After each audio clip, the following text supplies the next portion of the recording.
with Alex gone, do you kind of feel like it's Bargo's job to lose at first base, and who else is kind of competing for that spot? Yeah, about everybody, and it was kind of like that in the fall. I think we tried to set up, and build confidence in AP because he's never really played that position before. But like a few of the others we've had, left field, I mean, DH in scrimmages isn't really as noticeable. Also, where the infielders will be positioned, those are four things that still have not changed. And I don't think, as long as everyone's healthy and not sick, we've had a couple guys get the flu and all that, I don't think they would have changed any of those four spots or those four topics. So all four open competition. I think as the scrimmage innings and the pitch count builds up, we get a better look and more reps to best guess. But I think until February 14th, I know we're supposed to be the coaches and we make the decisions. I think it's just an educated guess. And then when the season starts, we'll probably continue to have some movement, and hopefully there'll be a little more come to light come SEC play. But many of the teams, we've been blessed here a couple years and maybe been spoiled by it. Most of the teams you have in college, the starting rotation at the start of the year is not that at the end, and certainly the lineup at the beginning of the year is not that at the end. Tony, I guess, what do you view Nate Snead as right now? I know y'all aren't big on defining roles, but do you view him as a starter, and how have you seen him maybe grow over the offseason to where he can excel in a starter role if he is? Yeah, I see him as a Packers fan, so he's depressed is what he is, and thinks the Chiefs are spoiled. He's probably accurate there. But he is a guy who still carries the value that he had last year. He's a fun-loving kid that's a great personality to have in the dugout and in the locker room. And then that switch turns on for him into game mode, and he constantly wants the ball. He constantly wants to compete. He's resilient physically, so he always wants to be out there regardless of what day it is or what he did the day before. And so he's been a Swiss Army knife for us, not just last year, but including in these scrimmages. So, yeah, I think he's capable of doing whatever we ask. Most kids kind of get tunnel vision and think starter is this or that. And, again, part of it pertains to the draft. And as I've said here, actually in this room, probably an annoyingly amount of times, is just because you play position X doesn't mean they're going to draft you to play that position. So pro ball can wait for all these guys. For right now, we have a very small window to be the very best 2025 Vols team we can be. And for guys like Nate Snead, Dean Curley, it might require them to go outside of the norm and hit in a different spot in the order, or pitch on a different day, or pitch 3 different types of roles in 1 month. So he is a valuable asset for all those reasons, and I think he's a good enough teammate. He'll be flexible with whatever we see fit for him. Kind of on that note, knowing it's going to evolve and it might look different on the 14th than March 14th, what do you know about starting pitching right now? I think Frank does his thing and gets his guys to understand that throwing strikes is step one. I mean, that's not anything out of the norm for any program, but he's excelled at that. The numbers back it up, and I think our guys realize, Kirby's on our staff for a lot of reasons, the mustache included, but strikes is what got him out there as a freshman early and often. So they see the value in that, and I think we do have a lot of guys that either right now are capable of doing it or they're committed to doing it. And again, there's always improvement that's needed. So there's several guys that can do that, and that's going to be needed early in the year because whether it's Drew Beam or whoever, 4 innings is kind of a good start in February. So as guys get out there more often than they normally would in May when a starter might go 7, it kind of forces you to use more guys is my point. We'll get more information, and March 14th will probably look different than Valentine's Day. Where's A.J. Russell in his rehab and progression? Is he kind of on that timeline that you would hope for as he returns? I think so, and it's not like I don't talk to Woody or watch his bullpens and talk to Frank, but my first instinct to answer that question is where he looks physically. Went from a skinny kid to then growing into his body and kind of different transformations. He looks so good physically right now, and I think that's a tribute to him taking care of himself and making his comeback or rehab go as smoothly as possible. And then also I see the personality more than I do some of the pitching stuff with Nate I mentioned earlier. AJ's really evolved into a kid that's comfortable in his own skin, which was not the case when he first got here, willing to ask, say, do whatever, and also willing to take on a leadership role, which is really necessary. I don't think he needs to go outside of who he is, but he's in a different place in those two categories, physically and also the mentality or personality piece, however you would label that. So when he does come back, I think that'll only help his pitching. But to directly answer your question, I think he's in line with what he should be. And, you know, I've made the comment a couple times. By the halfway point, he'll be pitching for us. All of us would like that to be sooner, but there's some steps along the way to knock out. How is Reese Chapman a different player person now heading into this season than maybe he was at this point in past years? Yeah, I think it's fun to watch the evolution of a guy like KT who played in front of him. KT went through the same thing freshman year, kind of drinking from a fire hose with all the new information and the new competition. And you got to lean on the guy that maybe is next to you in the outfield for a little bit of advice or learn how to do things. Jordan Beck's out there at the time. So there's this kind of lineage, and C. Scott's been over there. Those guys have all helped each other and learned from each other. And I think Reese has had some great moments, including, you know, playing in Omaha, having success in Omaha, great players to lean on. So he's obviously more mature physically and mentally because he's older. I'd like to speak for everyone in the room and say we're a lot less nerdier or foolish as juniors than we were as freshmen. But he's also got all that stuff behind the scenes that falls under the label of experience that I think will truly help him. He seems to be in a good spot and ran into one yesterday. But like all of our guys, I think it's a definite that there needs to be improvement between now and the first game. And then once the season starts, we'll be looking for our best brand of ball. How has Dean kind of handled all the outside attention this offseason? What would you like to see from him in this final month of preparation? He's the same, to be honest with you. I think he was able to be in that position last year because he was physically ready. Part of it was genetically and just where he was at in high school. He came in that way, but then he worked really hard to become a guy who looked like all the other guys out there in our lineup, even though many days he was the only freshman. And then he's always been a guy that's willing to be outspoken, or you can crack a joke at him or he can crack a joke to you. He asks very intelligent questions. So to me, on the surface, I don't think much of that has played into it at all, other than he's usually pretty quick with a retort to shut down any, you know, someone trying to tease him about, you know, now he's a leader or a captain or you got to do this or that. Unless he's fooling me, I just don't see that. And part of that is him being a special player because that's not the norm. And I think I was speaking with John Wilkerson this morning about maybe Vince asked the question, what do the freshmen got to do to have success this year compared to playing in high school? It's just all the externalities. It's you guys. I like you, so I won't call you rat poison or anything evil like that. They do that in other states. But, you know, there's externalities there with social media and other fans knowing, you know, what you did or what you eat or what your girlfriend's name is or any of that stuff. And a lot of it at the end of the day doesn't have anything to do with the job you're trying to do between the lines. And Dean was able to do that as a freshman. I don't see why he wouldn't be able to do it this year. Being heavy on left-handed bats that seem like they'll be in the lineup, does that affect the decision-making at some of those spots that are still open and are still competition at? Partly, I think with how crazy analytics are and pitch shaping and kind of the new age of baseball, which some of it might even be over my head, I think the day and age of the true switch hitter, like Cannon, is kind of fading away, it seems like. And then also the value of some of those splits too maybe is diminishing. I don't know if that's fair to say or not. I guess ultimately that's my opinion, and I think having balance in our lineup is just the number one thing we're looking for. So if it's 6 and 3, or you know you got the switch hitter in there a lot of the days, that helps.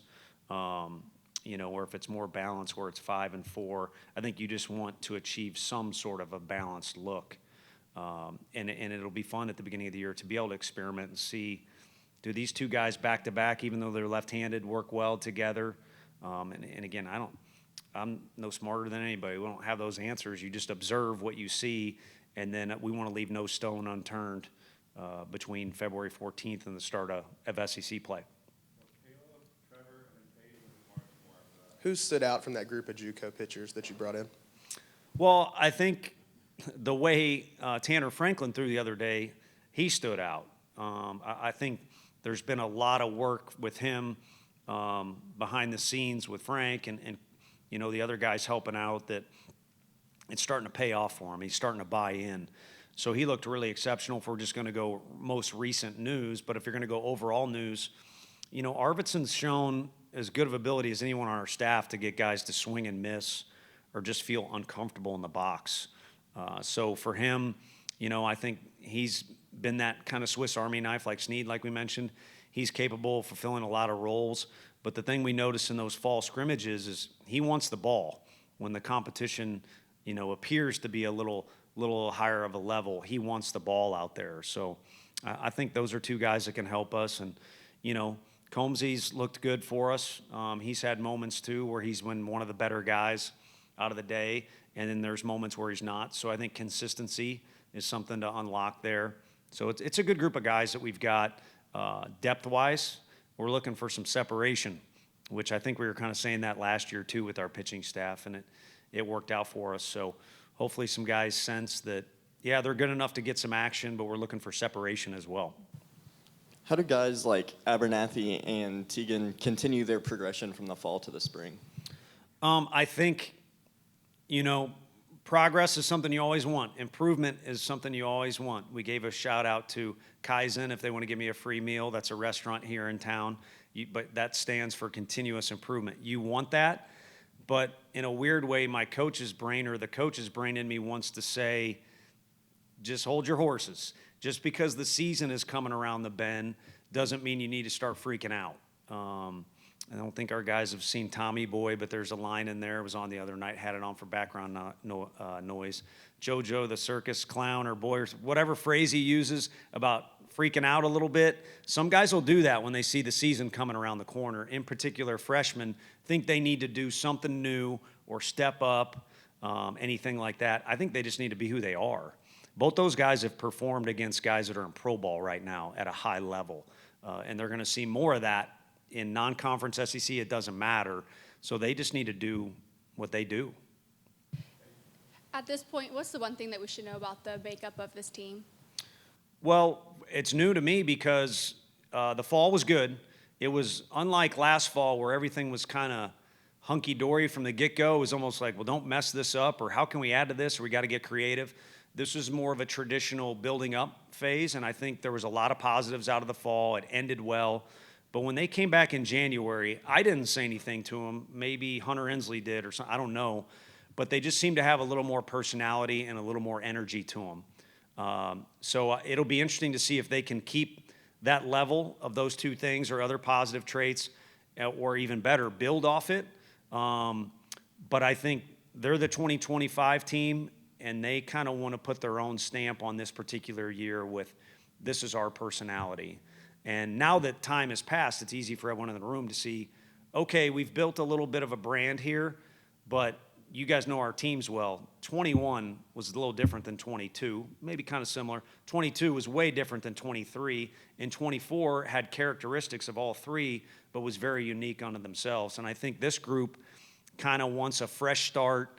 I think this sounds wild, but the first pitch banquet hopefully was the final cutoff for last year's stuff. I think our guys are ready to move on. The one positive about Vol fans, they'll celebrate better than anybody in the country. The one other caveat that comes with that is they've celebrated so much and talked so much about things. I think our guys are ready to move on and kind of use this blank canvas they have and start splashing some paint on there, if I could go crazy with the analogy there. Picasso. People had a pretty high opinion of you before this last season began, but what have the past... That depends who you talk to. Sure, here in Knoxville at least. What have the last 6-7 months been like for you since helping bring a national title to this city? Well, I've already said it, so if anyone was like, well, that's dumb to say, then it's already been said, but it was pretty taxing on our group of coaches. You don't realize how much an added 1 week or 2 weeks, what it does to you when you lose that in the summer. You're playing catch up. and then you sprinkle in, well, let's go to this event or that event, which are great to experience, but now that's one more day you lose of progress. Without Borneo, the recruiting rules had changed about 18 months ago, but really where it affected was this fall, or where you felt the effect. So December, everybody needed to hit the reset button, and you could sense it when the players came back, like I said, with that renewed energy, even though some of them are new, and then with our coaching and support staff, you could sense it was great to hit the reset button.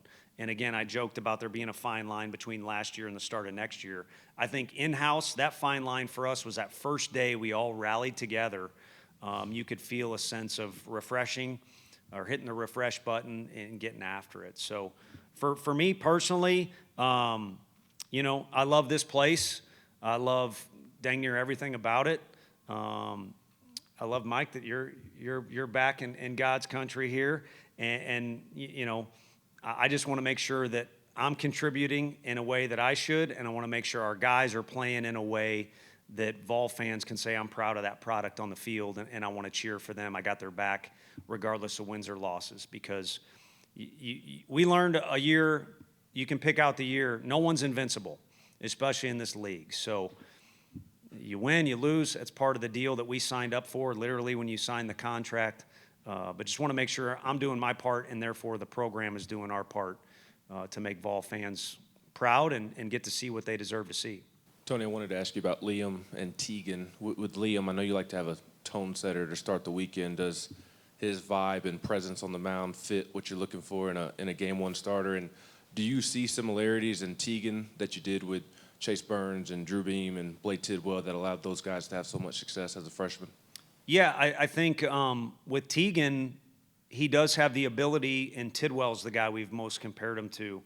And I'll tell you what, the one thing about Blade, because he was a really unique personality, was as a freshman from a smaller town, Loretto, Tennessee, shout out, and being around, even though he's around great baseball people and absolutely love his dad, who I know steered him in the right direction, you didn't expect him to be as professional as he was as a freshman.